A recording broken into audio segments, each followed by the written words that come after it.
Hello and welcome to the group chat on Footy Accumulators, sponsored by Betfair, with me, Will Perry, and the greatest man I know with the name Alan McInally. Al, good to see you. Remember, this is football chat, football tips. What more could you want? The second week of the season, we're back up and running. And there's so much to talk about already. And I want to start, Al, by talking about Tottenham, because I know you're not a big fan of Mr. Mourinho. And what is it's not that I'm not a big fan. He just really frustrates me, Will. Good morning, by the way. He genuinely just frustrates me that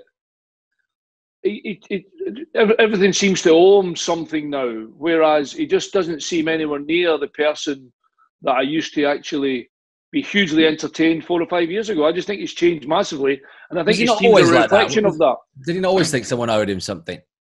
Yeah, but listen, the higher you're up, the more exalted of opinion that you have of yourself, and the more you think you can do no wrong, and you're indestructible, invincible, etc., etc.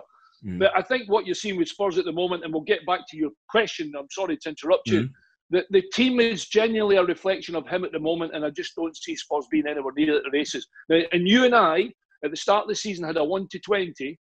Yeah. And I said they would finish 7th or 8th. And you said, well, if they finish 7th or 8th, surely he'll lose his job. And I went, yeah, I think he might. And that might just be before Christmas if he keep playing like that. Yeah. So go on. I want to get to the bottom of it. Do you think that he is out of date as a manager? No. I don't like that. I really don't like that.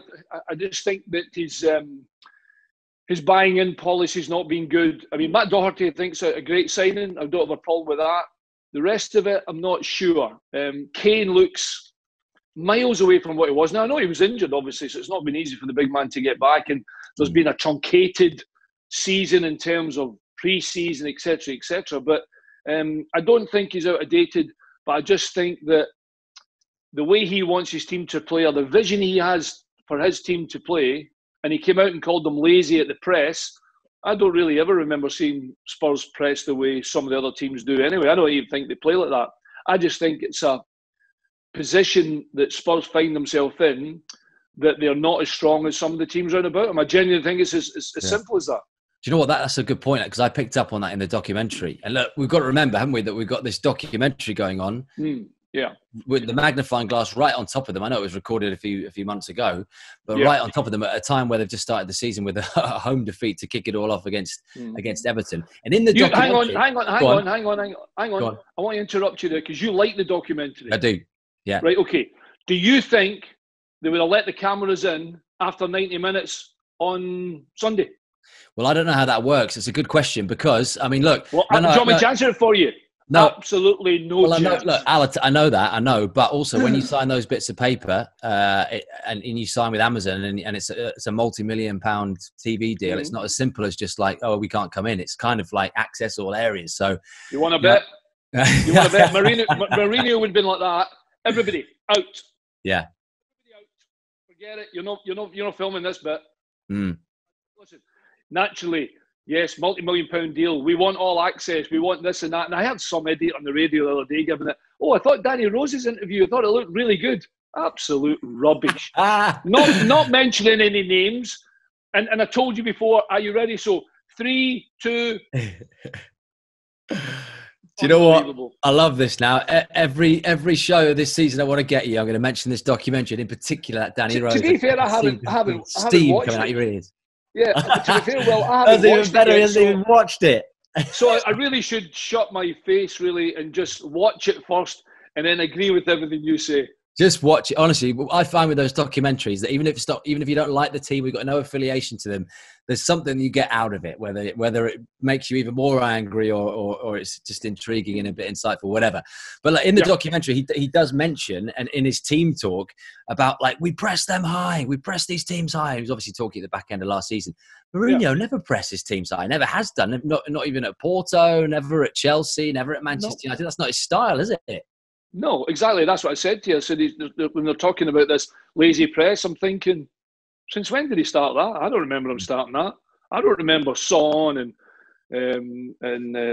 Bergwijn and everybody else playing that sort of game. Listen, they're not in a great place at the moment, Spurs. I've got to say it was, not a tough start, but tough enough. There's no question. And I said to you this at the beginning, I says, if there's a manager I'd like to be managing my football team, I have a genuine love for Ancelotti. He brings 3 players in. I thought Alan was very good. He knows Rodriguez James. And everybody else, apart from that, just seems to have stiffened up and straightened their back a little bit. Mm. Even Michael Keane, who I've not been critical of, but I'm like, is he absolutely top level? Gets a new contract. I didn't see him put a foot wrong. Yeah. So it wasn't an easy start. Having said that, you're right. There's Spurs, there's MOURINHO, there's Kane, etc., etc., etc. And you've got the expectancy of winning the first game at home. And I'm going to say it now, and you can remember this. Whoever's in charge of us, press the record button now. Dyer ain't a centre-half. All right? Dyer is not a centre-half. I don't know where he plays. I'd like to ask him a direct question and say, Eric, where would you like to play, or what's your favourite position? And if he says he was a right back in Portugal, wasn't he, at Sporting? He was a fullback, and a good fullback, by the way, because he can shift, he can cover the ground. Yeah, and they need one of those, don't they? Well, we might talk about right backs later on, but I'm telling you, they've got Doherty now, haven't they? But yeah, but I just don't see Eric being, and I don't know whether he hasn't played centre half for 4 or 5 years. That he's forgotten that you really need to sniff danger out big time, and the goal they conceded just wasn't good. Simple as that. Look, put your captain hindsight hat on. If you were Daniel Levy, and do you think those Spurs fans, a lot of them might be thinking as well, would at the time they rather have had Carlo Ancelotti instead of Jose Mourinho? Would Carlo Ancelotti have been a better fit for Tottenham? Oh wow! I mean, you're saying I don't like Mourinho. I do love him a bit, but it seems his last 3 jobs or 2 jobs, Manchester United, he just didn't seem to get the desired effect. Now, Ancelotti's been in for a bit, saw what he had at Everton, and completely switched and changed the whole shooting match up. Mourinho's been in there. I haven't seen him really change and switch anything up. So I don't know whether he's just like on a surfboard coming into the beach and just saying, "Oh, who cares?" Or I really need to get my transfer policy here and get players in that's going to work really hard.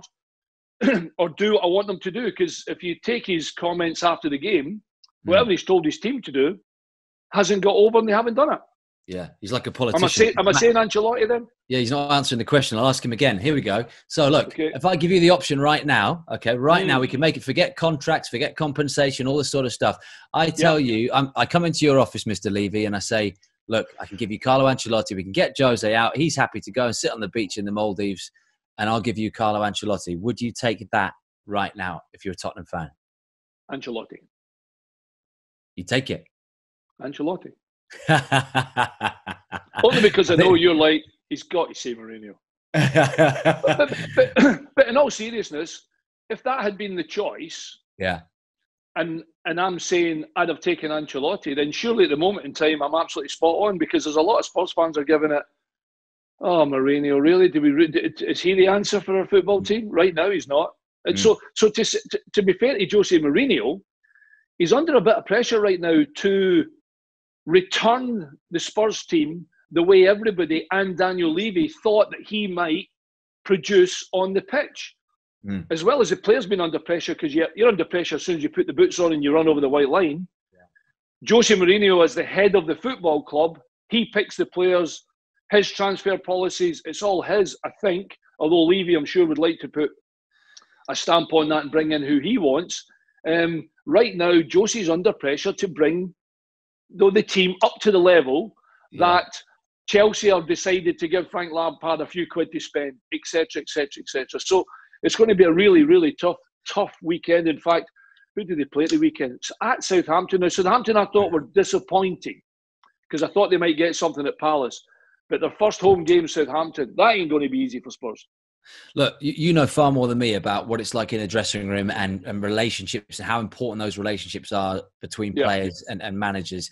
And from the outside and from watching your favourite documentary, we get a good idea of what Jose is like with his players and how he manages those friendships and those relationships and whatever.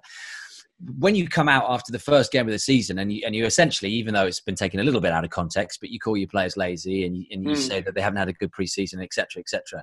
Does that immediately throw a grenade in the relationships that you have, or is that all for front and for TV and so on? Essentially, what I'm asking you, Al, is what do you do you think they are close to Jose? Because he's the kind of guy I would want to go in the trenches for. Yeah. That's a good question, Will, to be absolutely honest. And let's just say there's a mini grenade been thrown in, because as much as he thought they would give him everything they've got, I don't genuinely think they did. But I go back to, I don't think the squad's as good and as strong as you think. Now, we know Son's a good player, we know Kane's a good player, but we didn't see an awful lot from them in that kind of forward area.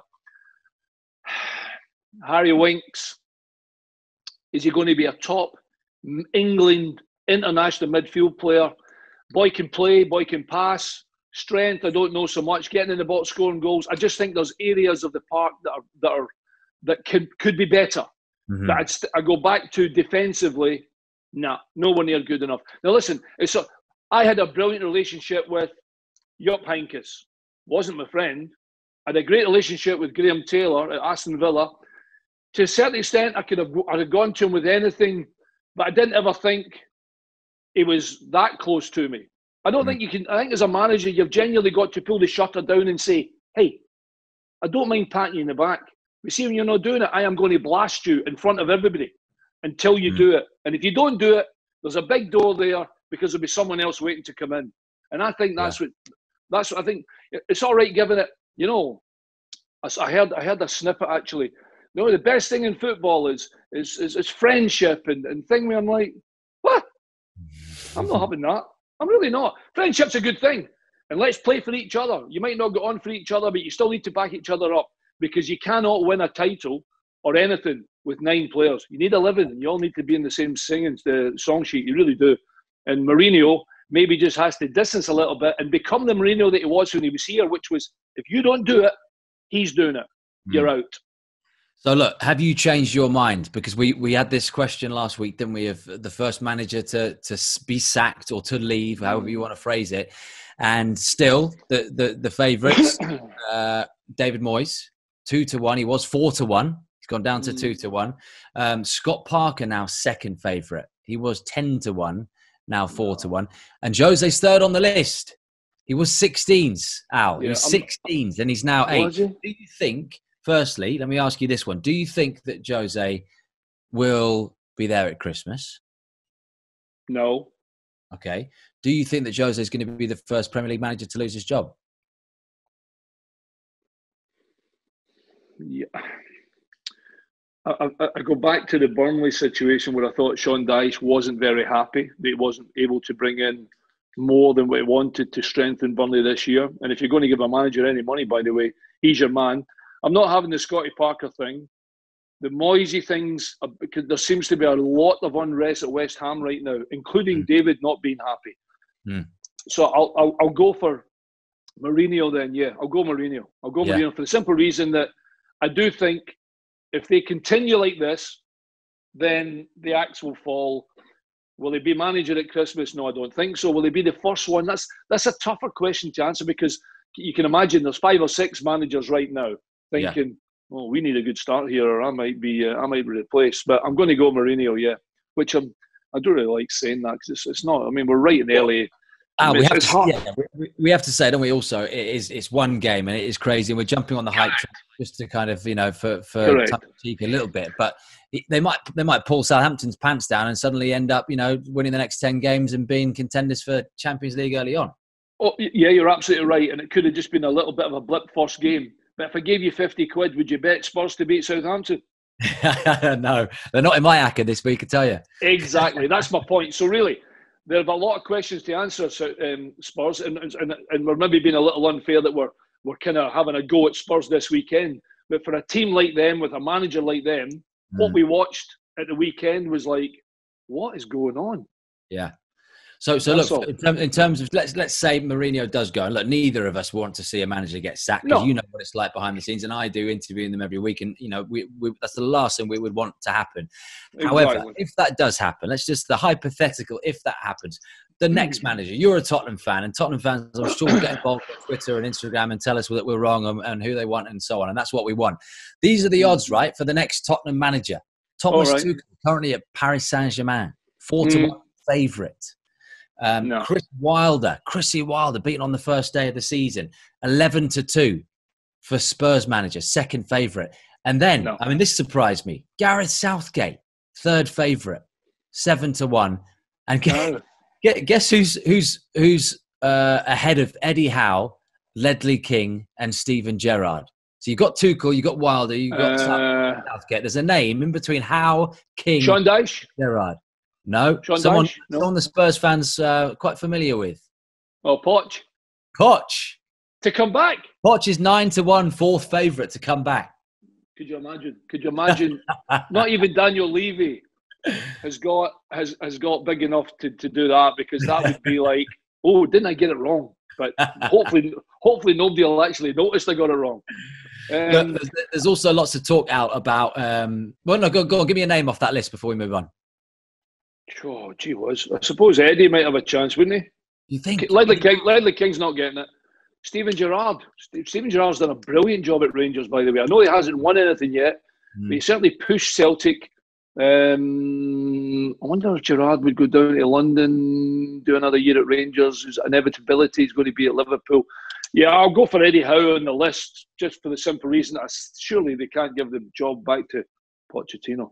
Yeah, Eddie Howe, they're just relegated with Bournemouth and then you get the Spurs job. Yeah. How does that work?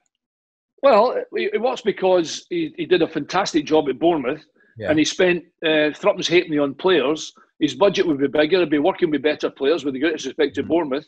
And you can't not say that he didn't make Fraser and Callum Wilson and Josh King and all the lads that came up through the division at the back not better, because he did. Yeah, I'd be disappointed if Eddie, and I don't have any agenda here, I just quite like Eddie Howe. I'd be disappointed if he doesn't get an opportunity to be a manager at a bigger club than he's actually been at. Yeah, and then we can say, yeah, we always knew he had that kind of potential. Look, we're doing a lot on Spurs deliberately because they are such a good topic. Because you don't like them. No, I do. Hey, hold on. I was the one who said I like the documentary and Jose, not you. Oh, right. Anyway, look, one of the points that a lot of people are making with Spurs is that when they've sold players, and for example, I go back to Kyle Walker, they sell Kyle Walker, he's never properly replaced. They sell more recently Jan Vertonghen, or he leaves on a free. He hasn't been replaced. They sell Christian Eriksen for decent money. He hasn't been replaced, and that's been a theme, hasn't it? And one thing Daniel Levy mentions is it's how hard it is to do a transfer, and it's got to be right, and it's got to be the right person. It's not just as straightforward as on a computer going, that's our player, here's the wages, and bring him in. So I'm moving towards the topic of then asking you about Gareth Bale, because I'm sure that's quite a divisive subject for Spurs. I'm tell me if I'm wrong, Spurs fans, but I think there might be a lot of Tottenham fans who go, do you know, I'll have him back, definitely, even if he is, the wrong side of 30. Let's take Gareth Bale back to Tottenham, even if it's on loan from Real Madrid. Manchester United reportedly interested if they give up on this Jadon Sancho chase as well. Could you see Bale back at Spurs? Can you see Bale back in the Prem? Yeah, absolutely. And I think after what happened last year, I think Gareth was like, if I move, I move. If I don't, I'm at Real Madrid. I mean, what's the worst that can happen there? I try my very best. I try and get back in the team. And if they genuinely don't want me there, I'll just sit and try and keep myself fit in case there's a move. Spurs should be bending over backwards to get them. So should Man. Well, the Manchester United thing, I can see there'll be a pull for Spurs for him to come back. Of that, I have no doubt. And I think what the question really being, would the Spurs fans want him back? Yeah, absolutely. I think they would want Gareth Bale back. Gareth has to decide, do you go back to where you were before? I mean, look at you're talking about being 31. Ibrahimovic is 38. He's at AC Milan or whatever he is. I mean, You know what I mean? I mean, forget about the age for Gareth Bale. He's still pretty fit. And as long as there's a decent golf course round about, it should be absolutely fine. There's no problem there. Well, he's got one in his garden. He's got the 17th hole at Sawgrass in his back garden at Madrid. Do you know that? He's had it constructed. I think he spent thousands and thousands of pounds on it. It's a replica hole of the 17th at Sawgrass. Well, maybe that's a reason why he won't be moving, Will, because it's a great hole to play the 17th at Sawgrass. The other thing is, of course, if he comes up and signs with Manchester United, then he can play with me every Friday morning. But yeah, listen, we're making fun and light of it. It's quite a big subject, this, because he is a world international football player at one of the biggest clubs in the world. But I do think Spurs should be interested in bringing them back. I don't understand why Man United are chipping away at the Sancho thing, because Mikel Zorc has said he ain't for sale. He's not going. He will play here next year.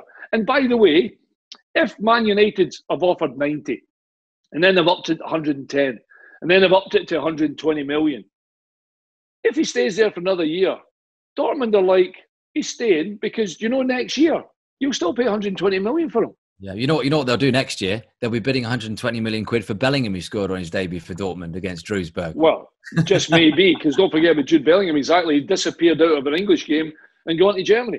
But the Bale thing, I would love to see him back. It's down to Gareth's decision on the money he's earning. Yeah. Not playing football is hard for a football player. It genuinely is. Although, maybe things are different nowadays because the financial gain of being a football player now sometimes maybe just negates out your brain thinking, well, I don't need to play. I'm still getting paid. Whereas maybe back in my day, you were like, we're signing a right back, we're signing a striker, centre forward, we're signing, I better get my finger out and really try a little bit harder here and make sure. You'd like to think there's still some fire in Bale's belly because, I mean, when he was at his best at Tottenham and in those early days at Madrid, he was outstanding, wasn't he? I mean, he was like brilliant. And that's why I think the 31-year-old thing doesn't matter. If you get Bale, sign him on loan, I don't think for 1 minute they wouldn't try and make it permanent because I think he's that good, Gareth Bale. I mean, I'm a massive fan. You're probably asking the wrong guy because I think he's this different class. And I can never forget the one where he took on the fullback and he ran onto the track and back onto the pitch. Remember? Yes. Yeah, what game was that? I do remember that very well. Yeah, it was the Spurs against somebody, wasn't it? It was. Yeah. I don't think it was Real Madrid. And then the performance for Real Madrid in the Champions League final, which was just exceptional. And we forget that Gareth Bale. It wasn't that long ago. And there's another thing I'm just going to throw in for us as well, Will. When you're talking about bringing players into the football club and spending an X amount of money, you're not spending it on an 18, a 19 or 20-year-old. The experience Gareth Bale has is humongous. He's played with Ronaldo. He's played with Benzema. He's played with Marcelo. He's played with Sergio Ramos. He's played with Varane. He's been taught by the best coaches. I mean, it's almost a no-brainer for me. And I don't like saying no-brainer because people give it, McInally thinks it's a no-brainer. I think if the deal can be done, there would be a lot of people, not just Spurs and Manchester United, who would want Gareth Bale. Yeah. I just had to Google it quickly because we're going to get abuse if we don't remember it. Was it not for Real Madrid against Barcelona in the Copa del Rey? When I said Spurs, in my head, I started in that white strip and I'm thinking, I think it was Real Madrid. I don't remember who it was against. But that kind of explosive, that kind of drive, that kind of will to get to the other side of someone. That as soon as Gareth gets back into the routine of things again, those juices will come back. At the moment in time, he's giving it that. Well, I had a 7-iron or an 8-iron in at 17 at Sawgrass in my garden. Do you know what I mean? How are you juices, by the way? Are you dried up? No, I'm good. Oh, fabulous. You still got some juice left in him, left in the old man. Listen, love it. If I hadn't had that metal knee, I think I'd still have been playing. Well, look, just on the Bale odds then. Actually, Manchester United favourite 6-4 to sign Bale. 6-4 United favourites. Yeah, but you know why that is, Will? It's because Man United are under massive pressure to close the gap with the top two and need to be bringing in anybody that's world class. They'll be one of the favourites to bring them in. I don't know if they should be favourites over Spurs, but sorry, go ahead. I interrupted you there. 64, did you say? 6-4 United, 11-4 Spurs, and then any MLS side 15-2, which is a possibility. Could go there and double his money, couldn't he, from Real Madrid? Equally in China as well, 10-1, and Arsenal are on that list as well, which is surely not going to happen. But 33-1, and those odds you can find from Betfair and have a little pop on those as well. That would be an interesting, wouldn't it? He turns up at the Emirates and signs for Arteta's side at 33-1. Other players that Spurs have been looking at, and this all ties into a conversation which involves other teams as well, but Danny Ings and Josh King. Josh King's been at the top level before, so has Danny Ings, and they both kind of had to go elsewhere and rebuild themselves, didn't they? In Liverpool and Manchester United, different circumstances at the time. You're Levy. Who do you sign, Ings or King? I like both of them. I mean, Danny Ings was magnificent last year at the end of the season. I mean, magnificent. And he looked as a dangerous goal scorer. I don't mean football player. I mean goal scorer. Out and out. Give me half a chance. Forget it. Goal. Josh King struggled a little bit, although I do think he's a very, very good football player. Who do you take out of that? I know there were different teams, Al, and different circumstances, but Ings got 25 goals last season, and he was in the race for the Golden Boot, wasn't he? And King finished with 6, 27 games, 45 games. I mean, to be fair, he started with a blank because Southampton got beat by Crystal Palace at the weekend. Although you can't blame that just necessarily on Danny Ings. I'd probably take Ings. I've always liked Danny right back to when he was at Burnley. It was difficult for him at Liverpool, but you don't get bought by Liverpool by people thinking you can't play. And the boy can stick the ball in the back of the net. And maybe Josh just needs a little change of luck. And maybe he needs a new goal, a new something to get him going again. I'll go Danny Ings. He's a great football player. But more importantly, if he's in a really, really good team, with the greatest respect to Southampton, who have been fantastic towards the end of the season, they've still got questions to answer this year, and they haven't started well. But I've got to take Danny Ings. I guess also when you're Daniel Levy and you're sitting in that office and you're thinking about resale value, which is what they do, and he does when he looks at players. They're both on the right side of 30, aren't they? In sort of mid to late 20s. But then you're going to get a better value out of King, aren't you? Because you're going to go, as we've seen with Callum Wilson. If Callum Wilson's going for 20 mil, is King not less than 20 mil? Well, whereas Southampton, whereas Ings, you're probably looking at 50, 60 million quid. Yeah, well, is he not an English international? Is he pretty much? Yeah. But King's a Norway international as well, isn't he? Yeah, well, exactly. But obviously, not necessarily on our radar as much. But he's still a really good football player. And if Callum Wilson's 20 million, then Josh King should be equally that, shouldn't he? After all, the only thing is he needs to get his shooting boots back on to put him in that maybe a couple of tiers up where everybody thinks he is at the moment. I don't think there's any question. Potentially, he's still got that. But right now, Danny Ings has shown me he has it and is doing it. And I would imagine he'll score against Spurs, and we'll be talking about Spurs again next week after Southampton beat them at the weekend. Okay, let's get away from Spurs and talk about Chelsea, okay? Because I'm so excited. I'm going to the Bridge on Sunday, Chelsea against Liverpool. What a game that could be, couldn't it? It could be an absolute belter. What do you make of Chelsea? Is it a case of with Chelsea, who I thought, and I think we both agree on this one, that we're agreeing too much already again, but he did really well last season, Frank, to get them in the Champions League and to hold on to where they were, because they could have slipped. You could have seen, they could have easily done a Leicester, couldn't they, post-lockdown? And they kept in there, got the Champions League football, which meant they could sign those players. And look, they haven't had a couple of transfer windows, so everyone's banging on about them spending all this money. But actually, when you look at Liverpool's net spend and so on, even including getting money back for Coutinho, well, let's not forget that they sold Hazard, Chelsea. So they had money in the bank to spend. And they spent it well. We both agree on that. And Havertz and Werner. And still, a new goalkeeper to come in Edouard Mendy and players all over the pitch. Other end of the age scale, Thiago Silva. Great signing, potentially, just for a year or two. But my question to you is, and this is what I'm kind of thinking as well, is this great, lovely new signings, but potentially similar flaws to last season? Similar flaws to last season. Well, first and foremost, they've upgraded fabulously well. I think even Thiago Silva will make a difference with experience at the back. So who goes, Christensen or Zuma? The boy Reece James scores a beauty last night. So do you think with James, do you think he's going to be, because I saw Aspilicueta on the bench, and I know that may just be an early season thing, fitness, and they played a lot of games and whatever, but and obviously he was captain as well, and still is club captain, isn't he, as far as I'm aware? So do you think that James now, not just because of the goal, but this is his season for right back? I hope so. When I've watched Reece James, I've always thought, what are you keeping for yourself here? He always looks as if he just does enough. You know what I mean? When you talk about, the boy Tariq Lamptey and the likes of Kieran Trippier and Alexander Arnold, they're bombing forward and crossing it and all that. And listen, he scores a great goal. But I'm always watching him thinking, go on, be more involved or something, you know. And I always think he's keeping something for himself a little bit. And maybe that's just the boy's action. But listen, he's done fantastically well. Will he keep it right back? Well, after scoring a goal like that, Frank can't drop him. So Azpilicueta won't play against Liverpool unless he goes for experience all over the park, which I don't think he should. The Timo Werner and the Kai Havertz I thought worked pretty well. Mason Mount is still one for me that I'm a bit undecided with him.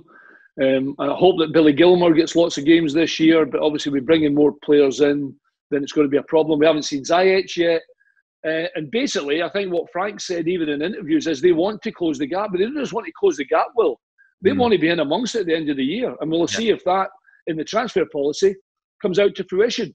Well, he has to challenge them out, doesn't he? I mean, he did say that last night, and there may be quite a few people, especially from City, Liverpool, United, sort of laughing at that. But he has to challenge them to go for the lead, doesn't he? Bearing in mind that, and let's throw Chilwell's name in there as well when he's fit. Sorry, I forgot. You spent over 200 mil. You bring the keeper in, they're going to be up near the 300 mil mark. If you spend 300 mil in one window, you've got a challenge for the title, haven't you? Correct. I agree totally. And by the way, there's no way Frank Lampard would shirk that question either. He would say, yeah. It won't be a disaster or failure if they don't win the title because the top two are strong. But you've got to get within at least 9 points minimum. And then you think, we're going the right direction. We've had a good season. We'll certainly close the gap on those two. They certainly were looking over the shoulder at us, but we maybe just didn't get there. Maybe they will. The goalkeeper situation for me is a weird one. And I know a lot of people just simply don't like this boy, Kepa, although that's probably back to the actions in that cup final. And to be fair, he's probably done well to keep his position at Chelsea and he is at the moment. But if he brings in a goalkeeper, and remember, if you think about this, Will, you said about the boy Mendy. Is he as good as Alisson and Edison and et cetera, et cetera, et cetera? Because that wins you a title, by the way. Yeah. That wins you a title. From what I've heard with him, because obviously he's not as young as Edison and Alisson. I think he's 27, 28, and he had a really good season in Ligue 1 with Rennes last season. But he's not one of these that's always been on the radar. I mean, I was reading about him. He thought about giving up football 5 years ago. He was on the verge of giving up and quitting.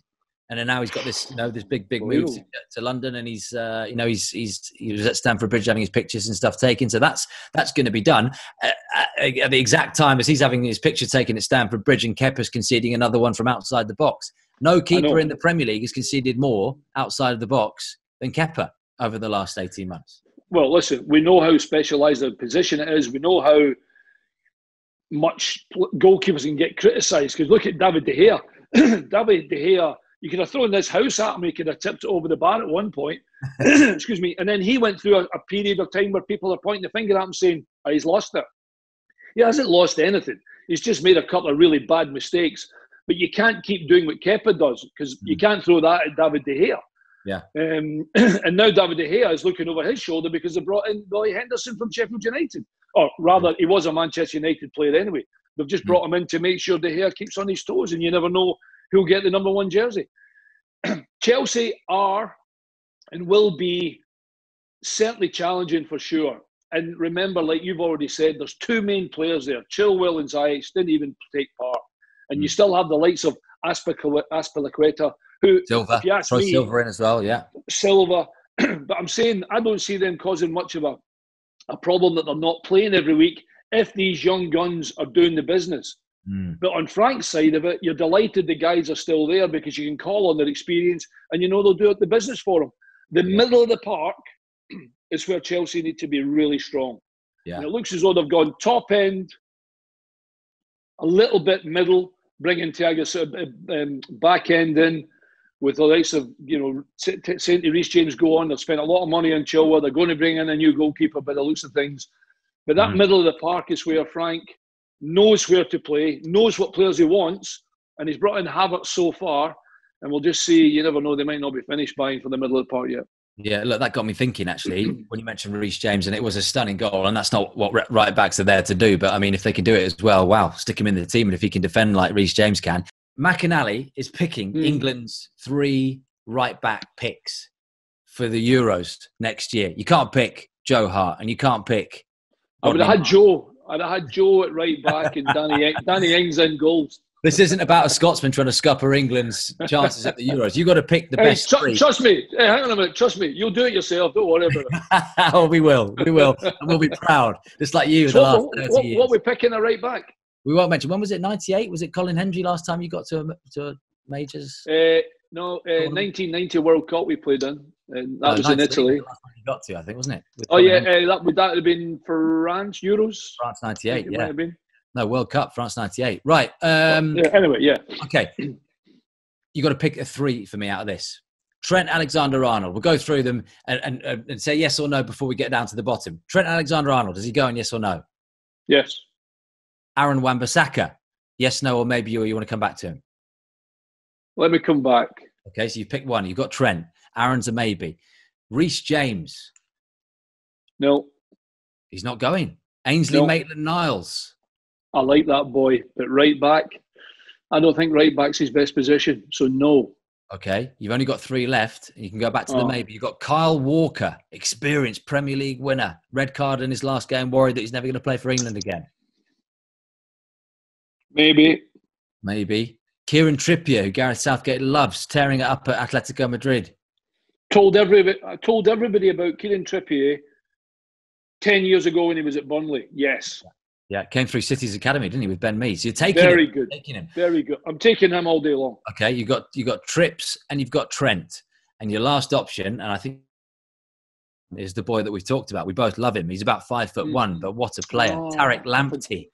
I forgot about him. Lamptey. So look, you can either take Tariq Lamptey or Aaron Wan-Bissaka. If Aaron Wan-Bissaka could cross the ball into the box and be more of a danger going forward, then I would have him in my heart. He's got to get better at Manchester United. We know Lamptey can do that. What a ball. I mean, McInally would have put that header away, wouldn't he? That Mope shouldered behind for a goal kick. What a ball that was. Yeah, what about the chance Big Lewis Dunk had? My God. Yeah. Is it too early for Tariq Lamptey? No, of course it's not too early, but you put me on the spot here. Manchester United or Brighton? More pressure at Manchester United. Let's not forget, he's got a full another season under his belt before he has to go to the Euros. Yeah. I want to see Wan-Bissaka's distribution in the final third better, so I need to take Aaron Wan-Bissaka, who incidentally is an absolutely fantastic football player. Yeah. Defensively very good. I just want more from him going forward because at Manchester United, they'll expect that. With Tariq Lamptey, he's just done so well. It's a toughie.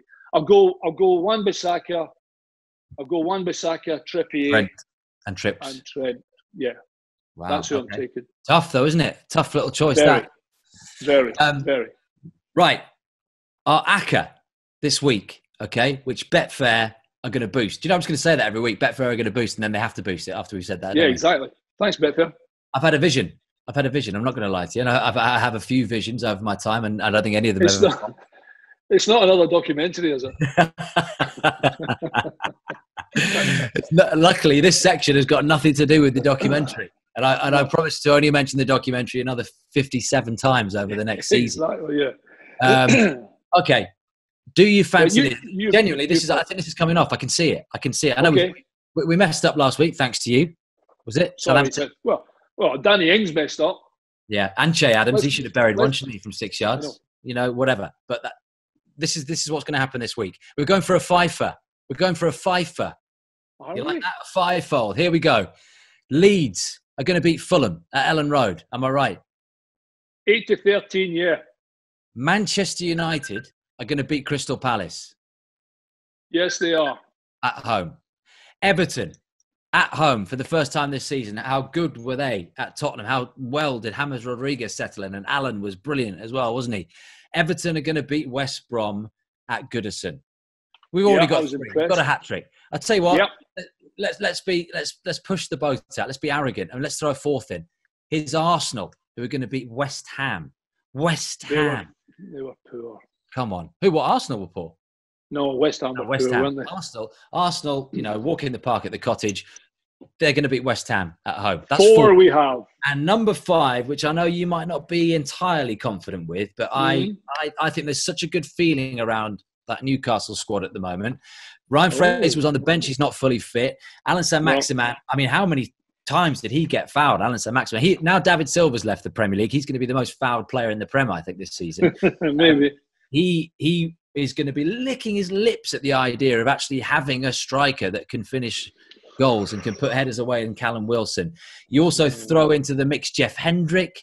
You know, what a player. Jeff Hendrick just slipped into that midfield for Newcastle. Young, he's still got 4 or 5 years ahead of him. I like the look of them, you know, and they're going to beat Brighton at St James's for number 5. Newcastle versus Brighton. By the way, what a race that's going to be. Tariq Lamptey against Alan Saint-Maximin. Yeah. Oh, my goodness. But Newcastle. I like that, he's physical, Saint-Maximin, isn't he? He's big. Yeah, very. He's kind of. You weren't tempted to put Wolves to beat City, no? I'll tell you what. I'll throw in a Traore goal. I don't know about the result, but I'm sure Traore will get the score sheet. Everton to beat West Brom, Leeds to beat Fulham, United to beat Palace, Arsenal to beat West Ham. And although it's not my choice, I'll go with your fiver. Yeah. How much are Betfair giving us for that? Betfair have told us that's 11-1. That's before the boost. Ooh. So we're gonna get in their ear. We're gonna have a few words with them. We're gonna keep pressing that boost button, and we're gonna get that. I reckon we'll get that up to what 13s, 14s. See what they can do for us. But it's 11-1 at the moment. That 5. So listen, as soon as they know that you've picked the 5, they'll give us 25-1 for that. I'm telling you, this is it. This is the vision. This is it. We tease people in the first show of the season, just thinking, there we are. Those idiots from last year who never get one right. This is the one. 5-1, people. Get your money on it. 11s. Having 11s boosted. Yeah, definitely. And incidentally, if you're right, I'll let you use my new Vega 60-degree wedge. And look, if they want to send me a 60-degree wedge, like I said, I wouldn't know what to do with it, but I'll stick one on the wall. I was going to say, when we're putting this out, it'll be #Vega. McInally's looking for a new set of golf clubs. Oh, brilliant. Listen, fingers crossed. And yeah, we'll hopefully get that boosted by Betfair, won't we? Yeah, top man. I enjoyed that. Lots of fun. Al, have a good week. Okay. Enjoy the new golf club. And we'll see you when we're, as Del Boy said to Rodney, this time next year, but this time next week, we'll be millionaires after that FIFA comes off. That's the group chat. We'll see you next week. Thank you.